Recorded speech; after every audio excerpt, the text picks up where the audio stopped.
महाराष्ट्र की पूर्व उप मुख्यमंत्री अजीत पवार की हैं जो प्लेन क्रैश में हैं जो निधन हो गया।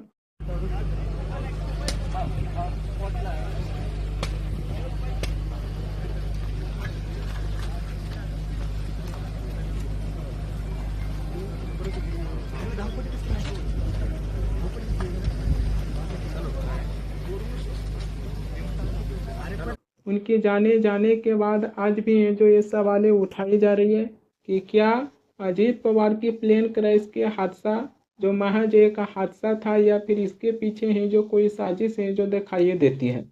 अजीत पवार हैं जो अब जीवित नहीं रहे, उनके परिवार हैं जो अजीत पवार के प्लेन क्रैश के हादसा मानने के लिए तैयार नहीं है। इसके पीछे हैं जो साजिश की आशंका हैं जो जताई हैं।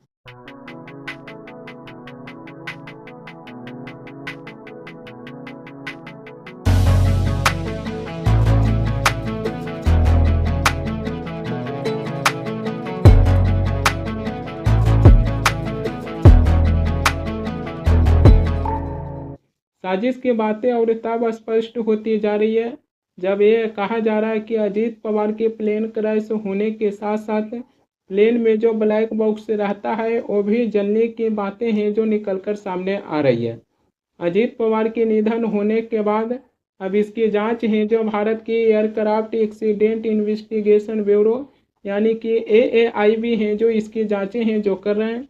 यहीं पर सिविल एविएशन मिनिस्ट्री के मुताबिक AAIB हैं जो बताए हैं कि अजीत पवार के प्लेन क्रैश के दौरान black box 2 flight recorder plane crash होने के बाद तेज गर्मी में रहा और उसके बाद आग लगने से हैं जो क्षतिग्रस्त हो गया। यहाँ पर ब्लैक बॉक्स हैं जो जलने की बातें हैं जो कही जा रही है। वहीं पर मिनिस्ट्री ने आगे हैं जो ये भी बताए कि प्लेन में लगे 2 इंडिपेंडेंट फ्लाइट रिकॉर्डर में शामिल डिजिटल फ्लाइट डेटा रिकॉर्डर यानी कि DFDR का डाटा AAIB है जो फ्लाइट रिकॉर्डर लेबोरेटरी में है जो सफलतापूर्वक हैं जो डाउनलोड किए हैं। जहां अजीत पवार के साथ साथ जो प्लेन में जो ब्लैक बॉक्स रहता है जो ये भी जलने की बातें कहा गया है। इसी पर अब NCP यानी कि शरद पवार के विधायक और अजीत पवार के भतीजा रोहित पवार हैं जो कहे हैं कि तेज धमाका और भीषण आग में भी ब्लैक बॉक्स जो सुरक्षित रह सकती हैं, मगर महाराष्ट्र की राजनीतिक से ब्लैक बॉक्स जो सुरक्षित नहीं रह सकती है।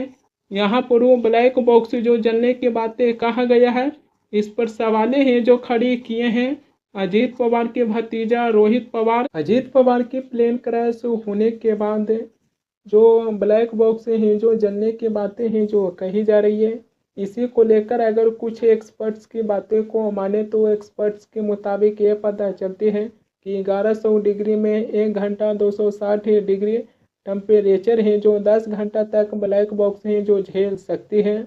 बारामती में विमान है जो जमीन से कुछ फीट की ऊंचाइयों पर था और आग भी सीमित था। इसी के चलते ब्लैक बॉक्स है जो पूरी तरीके से जलना ये असंभव है। कुछ ऐसे एक्सपर्ट्स भी हैं जो यह आशंका जताए हैं कि ब्लैक बॉक्स हैं जो पूरी तरीके से हैं जो नहीं जल सकती है। अजीत पवार की निधन होने के बाद अजीत पवार की पत्नी सुनीता पवार को महाराष्ट्र के डिप्टी चीफ मिनिस्टर हैं जो बना दिया गया है। महाराष्ट्र की deputy chief minister Sunita Pawar और NCP के कई ऐसे नेताओं ने मंगलवार को महाराष्ट्र के मुख्यमंत्री देवेंद्र फडणवीस से भी मुलाकातें हैं जो की हैं।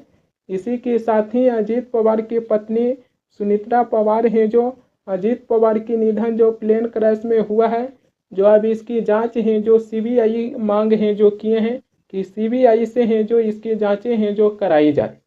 दरअसल 28 जनवरी को बारामती में सुबह में VSR वेंचर से कंपनी की Learjet 45 विमान है जो क्रैश हुआ था। विमान क्रैश होने के बाद इसके अगले ही दिन ब्लैक बॉक्स है जो बरामद किया गया था। इसी ब्लैक बॉक्स में फ्लाइट डेटा रिकॉर्डर, कॉकपिट और वॉइस रिकॉर्डर भी शामिल है जो अभी इसी ब्लैक बॉक्स को लेकर है जो जले जाने की बातें हैं जो कही जा रही है। आखिरकार ब्लैक बॉक्स होता है क्या, ब्लैक बॉक्स दरअसल दो अलग अलग डिवाइस होते हैं जो प्लेन में है जो लगा होता है।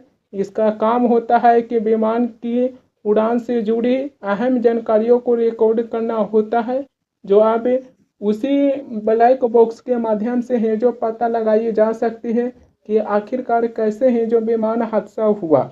लेकिन ये अजीत पवार के मामले वाले में तो ब्लैक बॉक्स ही जलने की बातें हैं जो निकलकर सामने आ रही है। अजीत पवार के प्लेन क्रैश होने के बाद उसी दिन पश्चिम बंगाल की मुख्यमंत्री ममता बनर्जी हैं जो कहते हैं कि राजनीतिक नेतृत्व के लिए भी कोई सुरक्षा व्यवस्था है जो नहीं बचा हुआ है। पश्चिम बंगाल की मुख्यमंत्री ममता बनर्जी हैं जो साजिश की आशंका जताते हुए हैं जो कहते हैं कि महाराष्ट्र के पूर्व deputy chief minister Ajit Pawar हैं जो बीजेपी पार्टी से हैं जो अलग होना चाहते थे। ममता बनर्जी हैं जो ये भी कहते हैं कि हमें किसी भी अन्य एजेंसी पर कोई भी भरोसा है जो नहीं है, हमें केवल भारत की सर्वोच्च न्यायालय यानी कि सुप्रीम कोर्ट पर भरोसा है। अजीत पवार के प्लेन क्रैश में जो निधन हुआ है जो इसकी जांच भारत की सुप्रीम कोर्ट की निगरानी में हो, ये पश्चिम बंगाल की मुख्यमंत्री ममता बनर्जी भी साजिश की आशंका है जो जताए थे। इसी साजिश की आशंका जताते हुए अजीत पवार के पत्नी सुनित्रा पवार भी हैं जो महाराष्ट्र के मुख्यमंत्री देवेंद्र फडणवीस से सीबीआई जांच की हैं जो मांगे किए हैं ताकि महाराष्ट्र के मुख्यमंत्री देवेंद्र फडणवीस हैं जो अभी इसी मामले में गृह मंत्रालय से हैं जो बातचीत करें। जबकि अजीत पवार के भतीजा रोहित पवार भी हैं जो साजिश की आशंका हैं जो जताए हैं। यानी कि अजीत पवार के परिवार हैं जो साजिश की आशंका हैं जो जता रहे हैं, तो इसकी अच्छी तरीके से जांच होना चाहिए, क्योंकि जांच होने के बाद जो सच्चाई उनके परिवार को दिया जाएगा उसी से ही उनके परिवार को थोड़ा बहुत है जो सद्भावना मिलेगा कि अजीत पवार के प्लेन क्रैश क्या एक हादसा था या इसके पीछे है जो कोई साजिश है जो दिखाई देता है। अभी इसी की जांच है जो भारत की एयरक्राफ्ट एक्सीडेंट इन्वेस्टिगेशन ब्यूरो यानी कि AAIB है जो इसकी जांचें कर रहे हैं। अहमदाबाद में जो एयर इंडिया की विमान क्रैश हुआ था इसका भी जांच है जो भारत की aircraft accident investigation bureau AAIB है जो जांचें कर रहे हैं। देखना ये होगा कि दोनों ही विमान हादसा होने के बाद भारत की aircraft accident investigation bureau AAIB है जो इसकी जांचें कर रहे हैं, जो आखिरकार जांच के बाद है जो AAIB है जो लोगों के सामने क्या जानकारी है जो प्रस्तुत करते हैं, ये तो खैर अब समय आने के बाद ही पता चलेगा।